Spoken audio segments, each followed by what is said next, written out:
தென்மேற்கு பாதிச்சிருச்சு ஒரு வீட்டில். தென்மேற்கு பாதிச்சோன்னா தென்மேற்கு கட்டாயிடுச்சுன்னு கட்டாயி கார்போர்ட்டிக்கோ போட்டிருக்காங்க.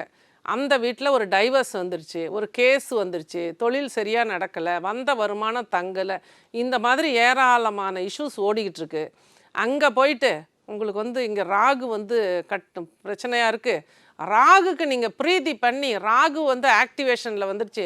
நீங்கள் ராகுவை டீஆக்டிவேட் பண்ணி இந்த மாதிரி ஒரு ஹோமம் நடத்தி நீங்கள் பண்ணுனீங்க அப்படின்னா, ராகுக்கு இந்த கோவிலில் போய் இந்த ஹோமத்தை நடத்தி இந்த விஷயத்தை நீங்கள் பண்ணுனீங்கன்னா இது சரியாயிரும் அப்படின்னா நிச்சயமாக சரியாகாது.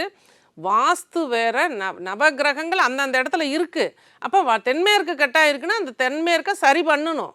சரி பண்ணாமல் அந்த இடத்துல கிரகத்தை வச்சு பேசி சென்னையிலேயே சில இடங்களில் பண்ணுறோன்னு சொல்கிறது, அல்லது வெளி இடங்களில் போயிட்டு பண்ணுறேன்னு சொல்லி அங்கே கூட்டிகிட்டு போய் ஹோமம் பண்ணி ஒரே நாளில் ஹோமம் பண்ணி பல லட்சங்களை வாங்குறது, இதுக்கெல்லாம் வாஸ்து வேலை செய்யவே செய்யாது.